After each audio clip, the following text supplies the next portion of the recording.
खाना में कौन कौन से गुण पाए जाते हैं, तो वीडियो के आखिर तक बने रहे और ध्यान से सुने। कैल्शियम, मैग्नीशियम, आयरन और फास्फोरस होता है। मखाना एंटीऑक्सीडेंट से भरपूर होता है।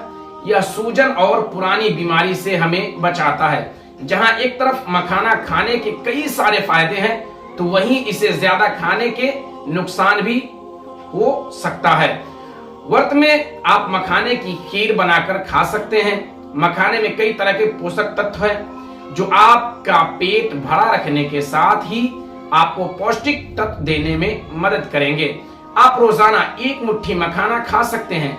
इसे आप कई तरह से बना सकते हैं, स्नैक्स के तौर पर, तो कभी डेजर्ट के तौर पर। यदि आप सही मात्रा में मखाने का सेवन करते हैं तो आपको इसे खाने से किसी भी तरह का नुकसान नहीं होगा। मखाने का अधिक मात्रा में सेवन करने से कब्ज, पेट फूलना और सूजन हो सकती है। जिन्हें कब्ज की परेशानी है, ऐसे लोग इसे खाने से बचे। मखाना गर्म होता है और शरीर में अधिक गर्मी पैदा कर सकता है। गर्भावस्था यानी जो औरतें पेट से हो, वो मखाना का कब इस्तेमाल करें, नहीं करो, ध्यान से सुने।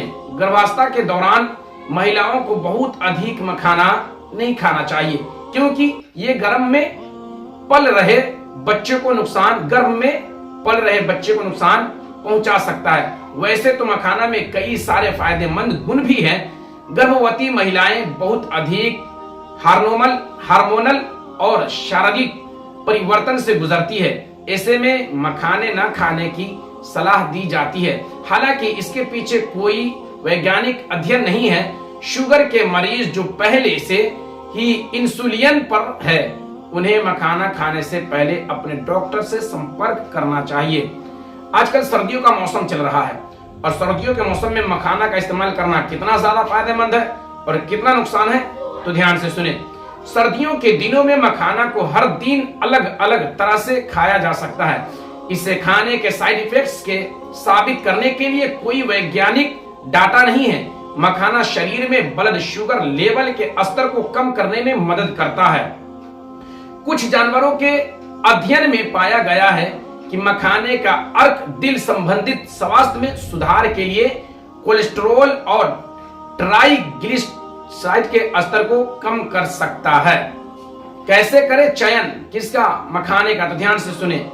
मखाने का चुनाव करते समय यह देख ले कि मखाना बहुत पुराना न हो। जब खरीदने जाए बाजारों में या मार्केटों में, तो आप इतना जरूर ध्यान दें कि मखाने का जिस टाइम आप खरीदी करते हैं तो उस समय ये देख ले कि मखाना बहुत पुराना न हो, नहीं तो उसके अंदर कीड़े होने की आशंका हो सकती है। इस बात का ध्यान रखना जरूरी है, वह सड़ न गया हो और उसमें नमी न आ गई हो। मखाने को स्टोर करने का तरीका क्या है, तो ध्यान से सुने। पहला यह कि मखाने को एक एयर टाइट कंटेनर या डिब्बे में बंद करके रख दें और उसमें हवा नहीं लगनी चाहिए। नंबर 2, किडनी के लिए बेनिफिट्स ऑफ मखाना। किडनी के लिए कितना ज्यादा फायदेमंद है ये मखाना, तो ध्यान से सुने। मखाने का उपयोग किडनी के लिए भी फायदेमंद हो सकता है। NCBI के एक शोध में जिक्र मिलता है कि मखाने का सेवन अन्य समस्याओं जैसे दस्त के साथ किडनी से जुड़ी परेशानियों से बचाव का काम कर सकता है। फिलहाल यहाँ यह स्पष्ट नहीं है कि इसका कौन सा गुण किडनी की समस्या को ठीक करने में लाभदायक हो सकता है।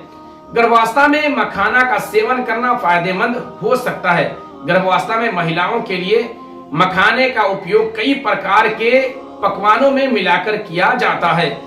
एक शोध के अनुसार मखाने का उपयोग गर्भावस्था के दौरान और प्रसव के बाद ही होने वाली कमजोरियों को दूर करने के लिए किया जा सकता है।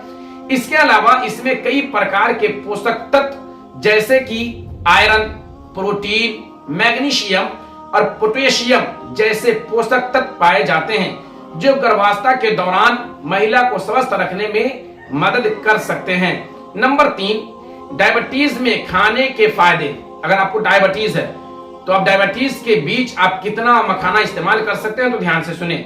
डायबिटीज की समस्या अगर आपको है तो डायबिटीज की समस्या से राहत पाने के लिए भी मखाने का उपयोग किया जा सकता है।